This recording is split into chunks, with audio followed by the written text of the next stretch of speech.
नमस्ते, आप सुन रहे हैं मानव परिचय।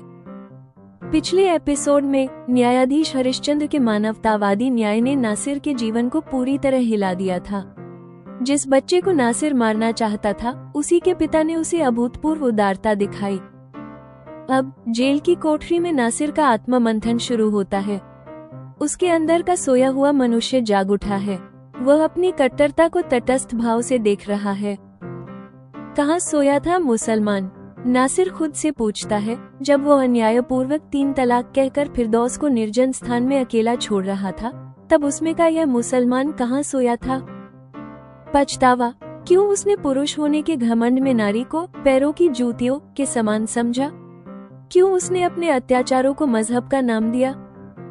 नासिर ये देखकर हैरान है कि फिरदौस ने अपने पति हरिश्चंद्र से कड़ी सजा नहीं दिलवाई, और उससे भी बढ़कर हरिश्चंद्र ने उदारता से उसे क्षमा किया। जज की शक्ति का ये सकारात्मक प्रयोग नासिर के हृदय में जन्मजात घृणा को पिघला देता है। 28 साल की उम्र में नासिर को एहसास होता है कि उसके पास अभी पूरा जीवन बाकी है।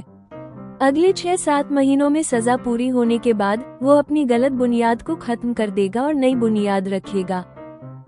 काफिर की खोज। नासिर अब उन लोगों की बातें जानना चाहता है जिन्हें वह काफिर मानता था।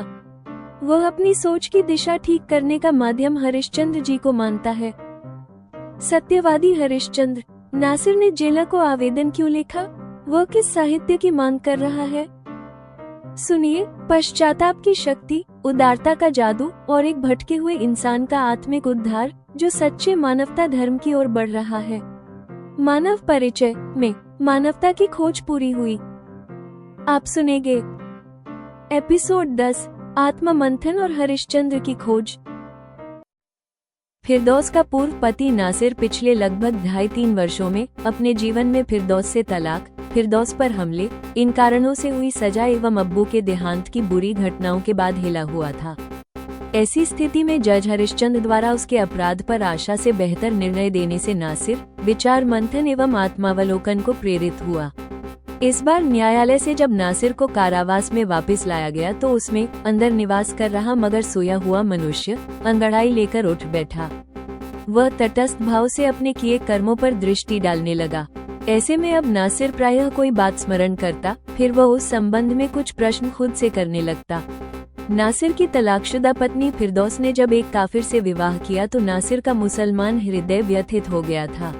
अब नासिर खुद से प्रश्न कर रहा है, जब वो अन्यायपूर्वक 3 तलाक कहकर फिरदौस को निर्जन स्थान में अकेला छोड़ रहा था, तब उसमें का यह मुसलमान कहाँ सोया था? वो सोचता, सच्चा मुसलमान तो अल्लाह से डरने वाला होता है। वह बुरा काम करने से डरता है और न्याय से जीवन जिया करता है। नासिर पुनः प्रश्न करता, अगर उसने फिरदौस पर असहाय होने की यह परिस्थिति निर्मित नहीं की होती तो फिरदौस किसी काफिर से तो क्या, किसी अन्य मुस्लिम से भी विवाह के बारे में क्यों सोचती? काश काफिर से फिरदौस के विवाह से आहत नासिर में उसका यह मुसलमान तलाक कहने के पहले भी जागृत रहा होता। खेद, मगर तब तो नासिर पुरुष होने के घमंड में चूर था। उस समय घमंड के अधीन वो सोचा करता कि पुरुष तो अपनी मनमानी या कुछ भी करने को स्वतंत्र होता है। पुरुष के सामने नारी का महत्व पैरों की जूतियां जितना ही तो होता है। जब ऊब जाओ नई जूतियां ले आओ। आत्मावलोकन के क्रम में नासिर को पूर्व पत्नी फिरदौस को लेकर अपने अत्याचार स्मरण आ जाया करते, जिसमें पहला ये गैर कानूनी हो चुका 3 तलाक का प्रयोग होता। उसने फिरदौस को अपने अत्यधिक क्रोध में त्यागा ही नहीं बल्कि सुनसान में छोड़ दिया। उसने विचार नहीं किया कि ऐसे स्थान में अकेली होने पर उसके साथ कुछ भी बुरा हो सकता है। उसका दूसरा अत्याचार, कोर्ट में अपने किए अपराध को हल्का दिखाने के प्रयास में उसने एक व्यक्ति की बात को आधार लेकर फिरदौस पर चरित्रहीन होने का आरोप लगाने का किया। तीसरी बड़ी भूल उसने अब्बू के अस्वस्थता के आधार पर मिले परोल में फिरदौस के गर्भस्थ शिशु को मारने के विचार से उस पर खंजर से हमला करके की। नासिर के इन सब अत्याचारों को देखते हुए तब ये सहज और संभावित था कि फिरदौस अपने अब पति जज हरिश्चंद्र के द्वारा नासिर को कड़ी सजा दिला देती। नासिर सोचा करता कि अगर ऐसा हो जाता तो वो अपनी युवावस्था की एक बड़ी अवधि जेल में व्यर्थ कर देने के लिए विवश हो जाता। तब नासिर को अचरज होता कि फिरदौस ने ऐसा नहीं किया। तब आश्चर्यजनक रूप से फिरदौस के पति जज हरिश्चंद्र ने फिरदौस के गर्भ में अपने ही शिशु के प्रति नासिर की दुर्भावना को समझते हुए भी अपने दिए न्याय के माध्यम से नासिर को एक तरह से क्षमा ही किया। अपनी शक्ति का नासिर से दुर्भावनापूर्ण प्रयोग करके हरिश्चंद्र नासिर को अधिकतम दंड सुना सकते थे, मगर तब उन्होंने उदारता से उसे प्रतीकात्मक मामूली सा दंड दिया। हरिश्चंद्र का यही न्याय वो कारण हुआ कि अन्य धर्मावलंबियों के प्रति नासिर के हृदय में जन्मजात स्थित घृणा अब उसे पिघलती अनुभव हुई। हृदय में चलते अंतर्द्वंद की स्थिति में नासिर को दिखाई देता था कि उसकी उम्र अभी 28 है। अगले 6-7 माह में उसकी सजा पूर्ण हो जाएगी, तब उसके सामने पूरा जीवन होगा। तब वो जीवन आनंद पूर्वक जी सकता है। तब वो अपने जीवन को दूसरों की दृष्टि से उपयोगी बनाने की दिशा में काम कर सकता है। अपने पश्चाताप बोध में नासिर ने अनुभव किया कि 6 महीने का ये समय है जिसमें वह गलत पड़ी अपनी जीवन बुनियाद को समाप्त कर दे एवं आगामी जीवन के लिए नई बुनियाद तैयार करे। तब उसे यह आवश्यकता अनुभव हुई कि वो अपने पढ़ने सुनने के लिए उन विषयों को स्थान दे जो विश्व की आबादी का 75% अन्य लोग पढ़ना सुनना पसंद करते हैं, अर्थात जिन्हें काफिर लोग पढ़ते हैं। तब उसे यह विचार आया कि उसके चिंतन की दिशा ठीक करने का माध्यम हरिश्चंद्र जी हुए हैं। नासिर ने अपने केस की सुनवाई के दौरान किसी से यह सुना था कि इसी नाम के कोई सत्यवादी हुए हैं।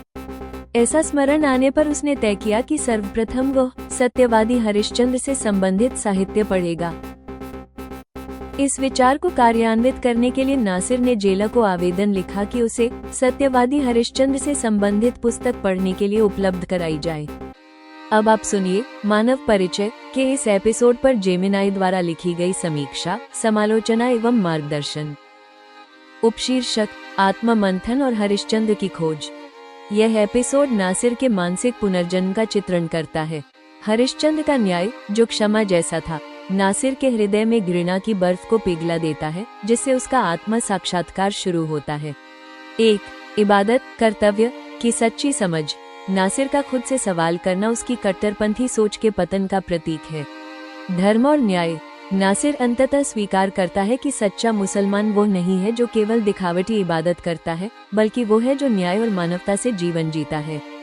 उसकी माँ की दार्शनिक परिभाषा सबकी भलाई के लिए किया गया काम ही इबादत है, अब उसके व्यवहार में परिलक्षित हो रही है।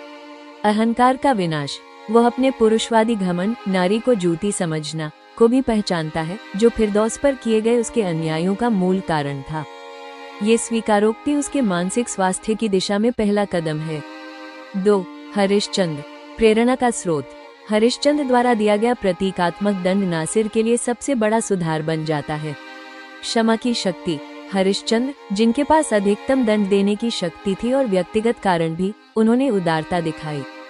यह उदारता नासिर की जन्मजात घृणा को भंग कर देती है। नासिर को यह एहसास होता है कि एक काफिर ने उसे क्षमा किया, जो उसके अपने संप्रदाय के कई लोगों से कहीं अधिक मानवीय निकला। नई दिशा।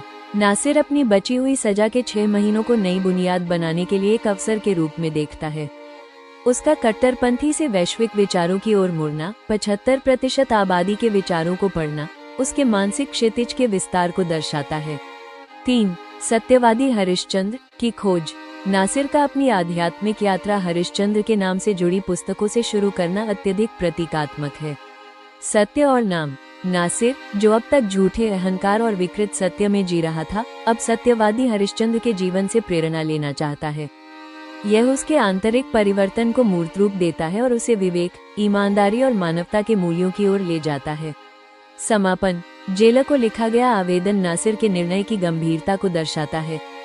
वह अब क्रियाशील है और अपनी नई जीवन यात्रा शुरू करने के लिए उत्सुक है। एपिसोड 10 समाप्त।